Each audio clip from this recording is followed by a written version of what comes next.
Alrighty, so we are going to continue working through chapter 5 here, and I want to go over your bell ringer first, then talk through your homework, make sure we don't see anything in there that's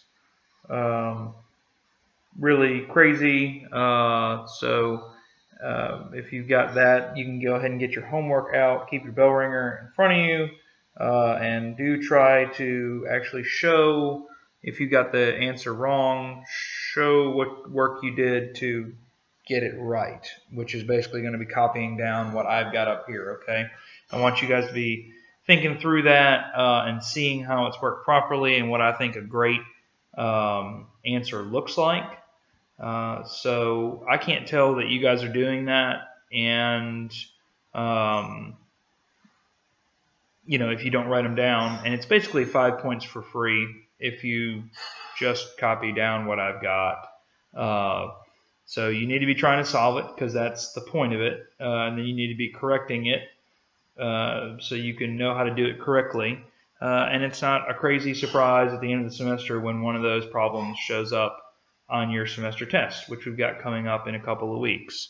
So, not a couple of weeks, 4 weeks. But anyway, so let's get to your bell ringer here, and then we'll go through your homework, and then we'll learn our new material from the chapter itself. Okay, so your bell ringer said that we had 35 grams of H2SO4, and we'll just call it aqueous, because that's sulfuric acid. Okay, and it said, what is the percent composition? Okay, so the percent of anything is the part out of the whole. Okay, so we basically want to say we need to know what the whole is here, and then we need to know what each part is. So we'll have a hydrogen part, a sulfur part, and an oxygen part. Okay, so what is the whole? Okay, so we got 2 hydrogens, 1 sulfur, and 4 oxygen. Okay, and hydrogen is 1 gram per mole, or close enough. This is 32.1 grams per mole. And then oxygen, we have 16 grams per mole.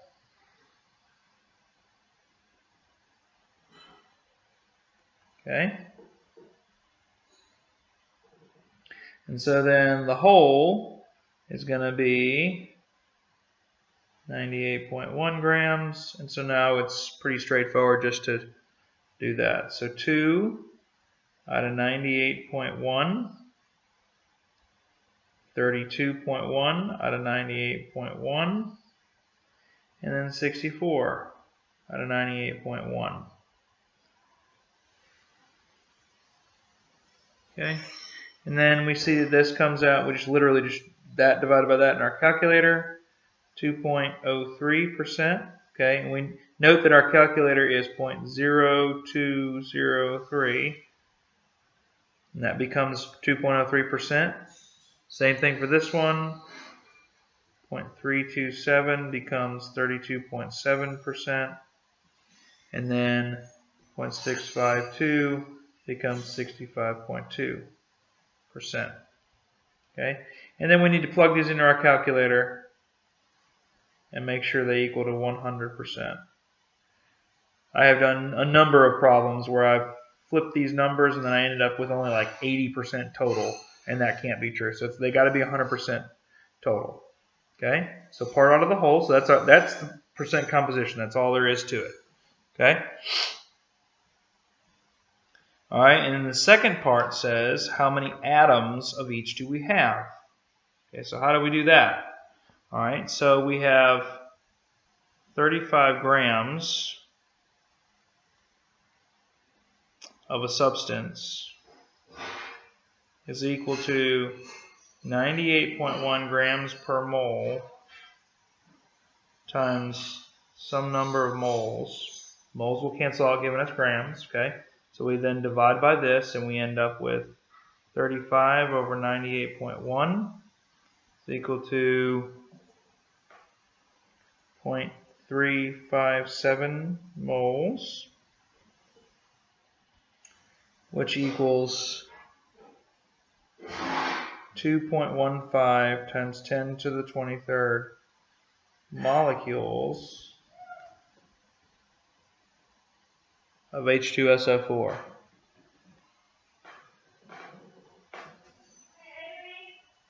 Okay. All right, how do we do that? It's 0.357 moles, 6.02 times 10 to the 23rd molecules for 1 mole. Cancel out, multiply it in your calculator, that's what you get. All right, and then for each one of those, we see that we got 2 of these. So hydrogen is 2 times 2.15 times 10 to the 23rd. That is 4.3 times 10 to the 23rd hydrogen atoms. Sulfur is just 1 per each. So it equals 2.15 times 10 to the 23rd atoms. And then oxygen, there are 4 of them in each one of them. So that's 8.6 times 10 to the 23rd oxygen atoms. That's your answer. Here, here, here for that part, and then here, here, and here for that part. All right, so make sure you guys have got that corrected on there. If you need the correction, maybe everybody got it right on the first try. I hope so. All right, so let's flip over to the homework. Homework was 6 through 10. All right, and I'm not really going to write a whole lot on this. I just want to go through. It's pretty straightforward how we write the names. That's why, you know, there are, whatever, 20 of them, okay, because they don't take very long. All right, so how do we name ionic compounds? We just say the first name, and then we turn the second name into an ide. Okay, so SR, if you can't remember what it is, you come on over here. Strontium, okay. Strontium and bromium make strontium bromide. Magnesium oxide, copper chloride, lithium selenide, nickel phosphide, potassium nitride, beryllium chloride, sodium iodide, and so on and so forth. These aren't any different. Manganese fluoride, I forget what SB is. Antimony. Would have guessed a long time before that. So antimony bromide, vanadium iodide, so on and so forth. You don't have to say anything about the 4s or the 5 pluses. There's nothing in the name that implies that you have to do that. So that's the problem when we say let me make sure I'm right on that. Talked about copper chloride and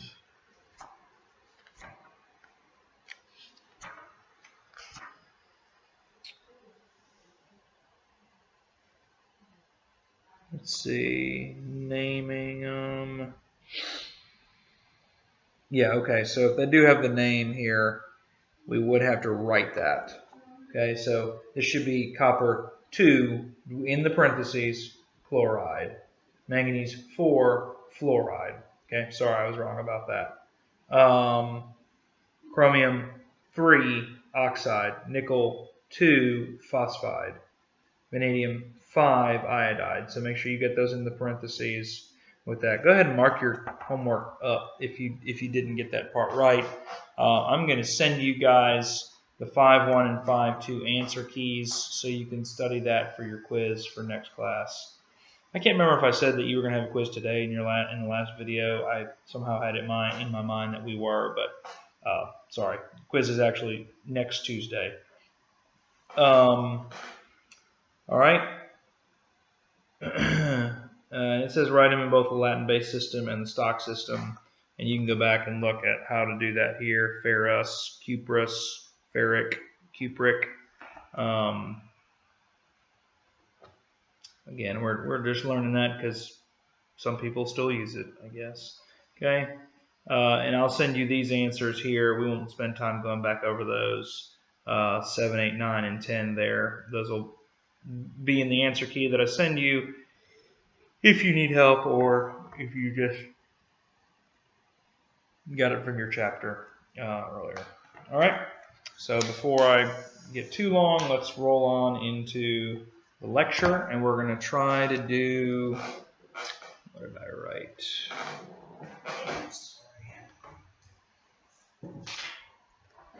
Okay, so today I want to do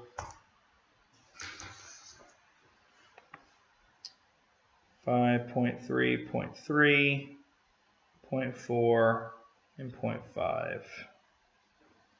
Okay.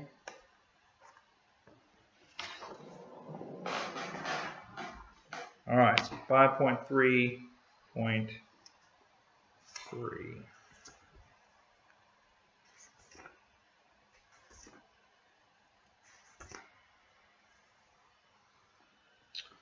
Okay. So this is all, today we're going to be talking pretty much entirely about names.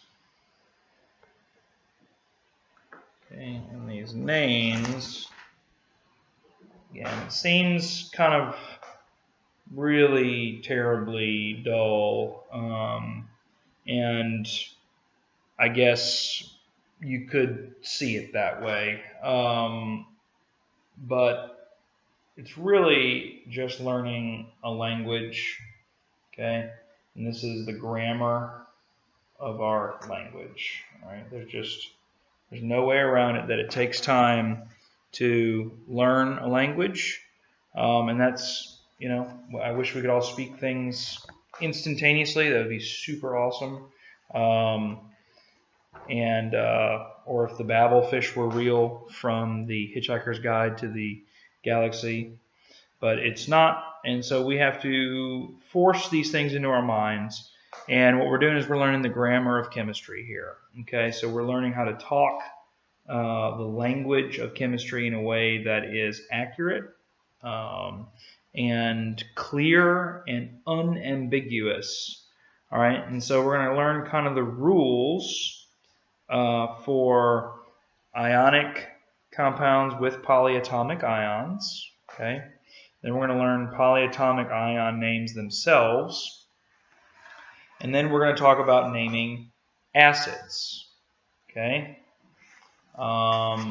and I'm not interested in 1,000 things getting packed into your mind, but I am interested in you guys not being lost every time I say sulfuric acid or every time we talk about, you know, ammonium ions. Okay, you need to know what's what with those. So we're going to learn at least some of the basic ones.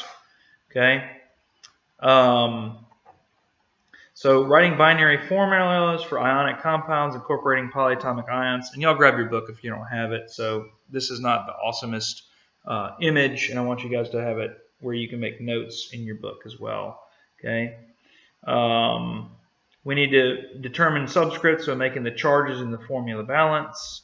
In other words, the ion subscript times the ion charge must yield the same product with opposite signs for both cation and anion. Same thing we were talking about earlier, you know, with KCl. This is a +1, that's a -1. They balance out. But a magnesium is a +2, and so you got to, that's a -1, so you got to have 2 of them for it to be a neutral species. We want it to be 0 overall. Okay. Same thing with these other guys here. Okay, and we talked a little bit about it last time. Okay, ammonium, hydronium, acetate, bicarbonate, chlorate, hydroxide, nitrite, nitrate, carbonate, chromate, permanganate, sulfide, sulfate, phosphate. Okay, so just make sure that you get it in your mind that phosphide, potassium phosphide, that's a 3. Sorry, I'm writing a little bit small there. Okay, that's phosphide because that's just a phosphorus. And what do? You drop off the last part and replace it with ide. That's not the case here. All right. We have potassium phosphate.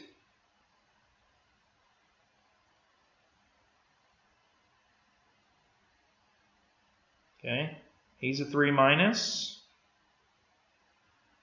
So he's a 1 plus.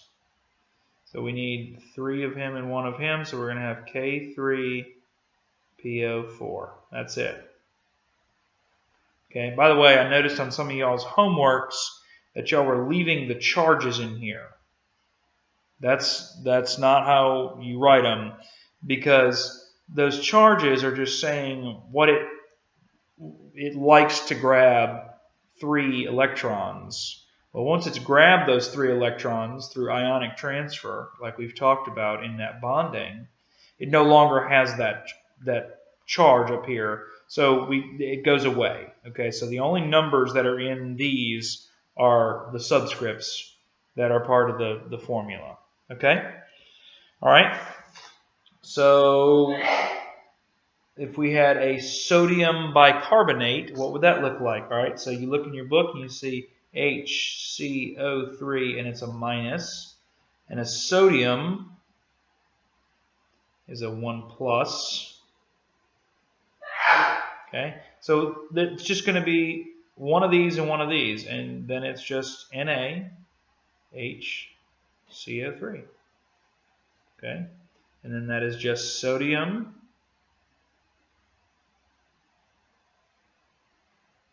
what did I say? Bicarbonate. Okay. Then there's also just a carbonate, which is CO3, and it's a 2 minus. So if we had sodium carbonate, what is that? 1 Na is a 1 plus, so we need 2 of him to get a 2 plus. That's it. That's sodium carbonate. Okay, so I will be sending out a list of these things that you guys will be expected to know for your test on Chapter 5. Okay, you will have something in common with everybody you go to college with. When you meet them, you go, "Oh, don't you hate having to memorize all those polyatomic ions? Just wait." All right, because there's also their solubilities. We probably won't have to memorize a whole lot of that, okay? But there are, these form when you've got silver cyanate and silver this, and then sodium acetate, and you have to know whether it's fully soluble, partially soluble, slightly soluble, or completely insoluble. And boy, I had to memorize those in college as well, okay? But with all your college buddies one day, you'll be able to roll your eyes that you had to memorize all these things, and hopefully you'll still have them somewhat memorized. Okay? All right, so those are your polyatomic ions. Their naming is the same. Not naming. Forming the compounds is the same rules. The charges have got to come out to be 0, and you'll need to know what those charges are. Okay? There will be some note card action here, and you will have to memorize them. Because that's just part of the deal, okay? Memorizing at least some basic ones. All right, so polyatomic ions names.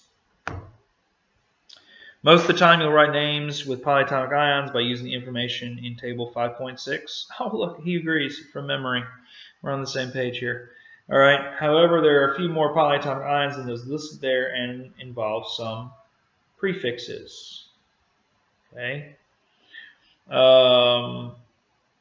He says, let's take a moment here to consider the conventions. Someday you'll thank me. So there are a few polyatomic ions with "ide" suffixes. Hydroxide, cyanide, peroxide. Okay. Second, many polyatomic ions contain oxygen and are called oxyanions. I will not be requesting you to memorize that. In the common oxyanions, that's a difficult word to say, form from 14 to 17, the number of oxygen atoms bonded in the molecule with the other atom can vary. All right, so 8 is to the most common one, which is super not helpful unless you know what the most common one is. Okay, and the suffix "ite" to the oxyanion with the same charge with one oxygen atom fewer. Common examples: sulfate, SO4, 2-. Okay, and you'll probably need to start saying those things in your head. SO4, 2-. Okay, and then same charge, that 2- with one less oxygen, SO3 instead of SO4. Nitrate, NO3, 1-. And then NO2, same deal, O4 down to O3, O3 down to O2. Okay, nitrate, nitrite, 8s, ites. Okay, when a series of oxyanions extends to 4 members, so not just 1, 2, but 1, 2, 3, 4, as with those involving halogens, per and hypo are used to form the names of the most and least, respectively. All right, so let's look. So we had that most common, 1 more oxygen per chlorate, 1 less chlorite, same as down here. Okay, and then 1 less than that, hypo. Okay, so hypo shouldn't be hard to memorize because hypo means low or lower than. Hypothermia, right? Low thermic condition. You're very cold. Okay, so you memorize this rule, most common, 8, 1 less, ite. Then you remember that there's a per on the top, and then hypo is natural. Okay, so ClO4, ClO3, ClO2, ClO, minus, minus, minus, minus. Okay? All right.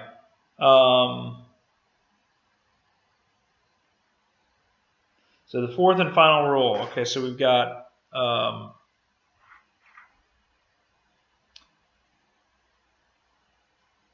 first here. Second is about X of 8 and the ite. Third is this. And fourth and final rule. Okay. For naming them pertains to the addition of 1 or more hydrogen atoms. If 1 hydrogen is added, the word hydrogen is placed before the name of the ion. 2 hydrogen atoms are added, dihydrogen. Okay. Hydrogen carbonate. So we talked about carbonate right here. Hydrogen carbonate is just that with a hydrogen in front of it. Okay. And then dihydrogen phosphate is the second one there. Okay. All right. And then finally, we go over to naming acids. Okay.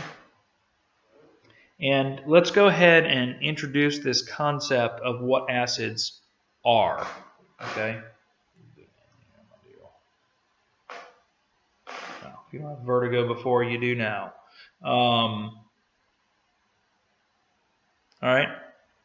So for our present purposes, you may think of acids as compounds that contribute H+ ions when they dissociate in water.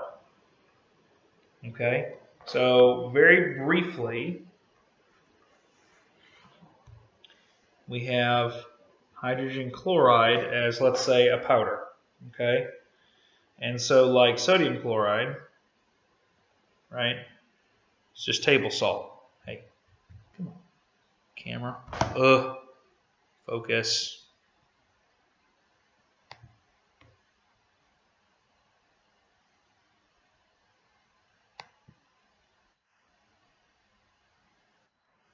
Okay, sorry. When you have this and you put it into aqueous, so dissolve it in water, it dissociates into an Na+ and a Cl-. Okay, so those bonds are no longer there, and you got all the water molecules floating around in between them, okay, and around them. And of course, there's billions of NAs and billions of Cls floating around. Okay. And what's the positive ion that he contributes? Is an Na+. Well, he's not an acid. But this in aqueous becomes an H+ and a Cl-. Well, this H+, okay, what is an H? It's a single proton, which, sorry for our quantum people, okay, with a single electron going around it, okay? Well, an H+ means he's lost that guy, so he's just what we call a naked proton.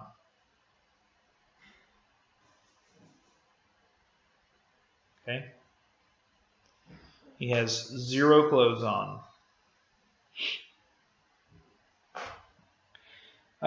So he's a naked proton, and so we talk about it as a hydrogen ion donator or a proton donator.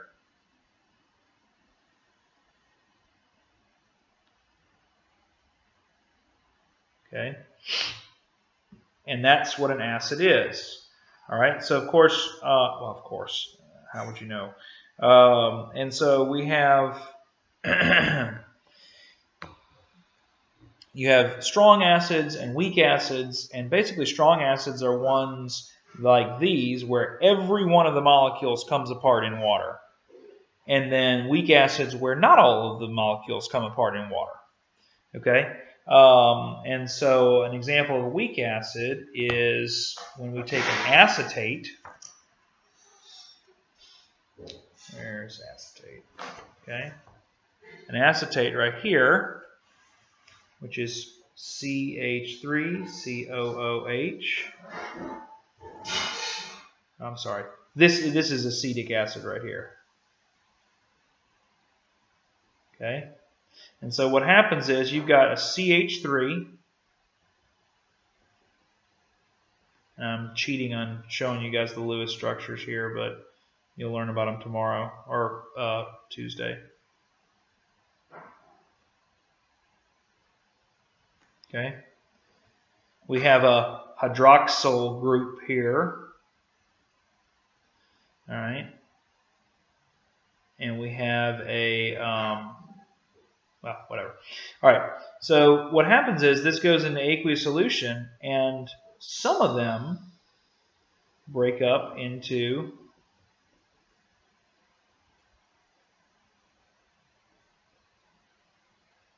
and then he's just got a little minus charge here because that hydrogen that was right here floated off into the water and disassociated.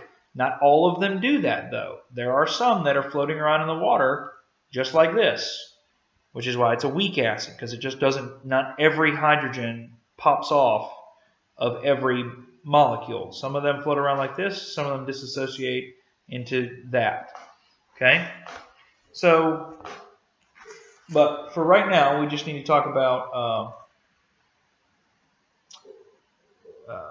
contribute H+ ions when they dissociate in water. Okay, just keep that in mind and mull on that And bases are things that contribute OHs into water. Okay, so sodium hydroxide goes to, in water, an Na plus and an OH minus. Okay, they go their separate ways in the water. All right, and so they increase the OH thing, which is, we have the pH scale, and I'm kind of off topic here, but acids and bases I think are complicated, so the more you can hear about them, the better. You have the pH scale, which you guys have all heard of, which is measuring the concentration of H plus ions. But you have the reverse of it, which is the pOH scale, which measures the OH concentration. Okay, and we have a whole chapter on that, don't you worry. I don't want you guys to go any longer than you have to, not understanding acids and bases. But all right, so hydrochloric acid, hydrogen and chloride separate, donating hydrogens. Nitric acid, so you've got an NO3. Which is it? Is it nitrite? Nitrate? What is that? That's an NO3, so it's a nitrate. Okay, and it becomes nitric acid. Okay. Strictly speaking, we say HCl is hydrogen chloride, named according to the covalent molecule naming rules we address later. But when HCl, and I would actually, I don't know that that's not an ionic compound. But anyway, according to the covalent molecule naming rules, in aqueous solution we have hydrochloric acid. Here are the conventions for acid naming. Okay.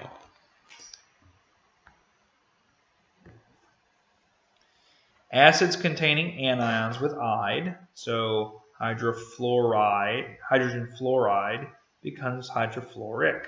Hydrogen chloride, hydrochloric. Cyanide, which is one of our listed guys, hydrocyanic acid. Exactly the same, hydrofluoric, hydrochloric, hydrocyanic. Okay. All right. Second, acids formed with anions with "ate" or "ite" suffixes are named by changing "ate" to "ic" and "ite" to "us."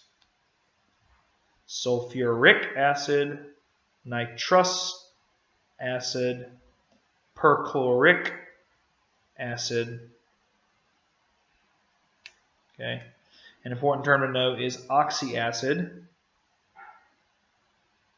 which is an acid containing oxygen and at least one other element, usually non-metal. All right, so I don't have a whole lot of advice to memorize all of this. I just need you guys to know it so that you know what you're supposed to know about chemistry. Okay, it's just something we have to learn, and so what I'm going to do is I'm going to get you guys a list of things I need you to know, and whether I need you to know their, and I think I'm just going to need you to know their charges as well. So I'm going to try and keep that list as short as I can, but I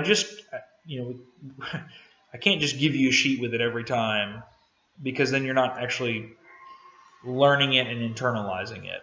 So I wish I could, but we can't.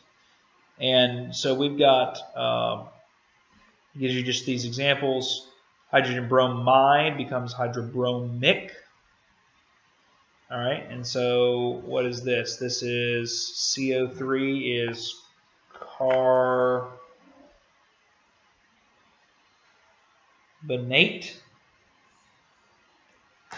And so what does it say?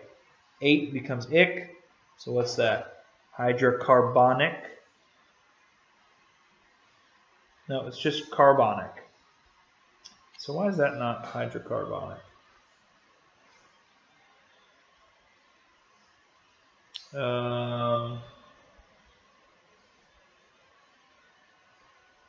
Acids containing anions with an ide. Oh. Okay, because these are 8s and ites. All right, so I'm not super great with these rules either. All right, so we're going to get good at them together. So that's carbonic, and then sulfite becomes us, sulfurous. Okay, not to be confused with H2SO4, H2SO3, H2SO4, sulfuric, sulfurous acid. Sulfuric, sulfurous, SF4, SF3. All right. It may be easier just to memorize them. It really may than to try to memorize the rules, because there's almost as many rules as there are compounds. All right. And so on Tuesday we will be you'll be getting your labs back. We will be taking a quiz on chapter 5.1 to 5.2, or chapter 5, the first half. And then we're going to be diving into Lewis structures, which is another crucial part of chemistry, and really, in my opinion, a very satisfying one, because it really gives you some insight into what's going on inside these atoms, which is not always apparent. Okay, so this Lewis structures is going to be really, really good. Y'all go ahead and read through. Y'all go ahead and read through this part so you can be thinking about how they work. All right. Really fun section on resonance structures, and a really cool, just sort of aspect of reality that you might not have suspected. Especially this about benzene, and we'll talk that through. We'll finish up with electronegativity on Thursday, and then we'll have Thanksgiving break, and then we'll come back, do a little review, Chapter 5 test, another experiment, and we'll be off to the races towards Christmas. We'll have a semester exam, and that'll be it. And then we're going to be into some really cool stuff with molecular theory and metallic bonding. So anyway, that is it for today, and I will talk to you guys on Tuesday. Thanks.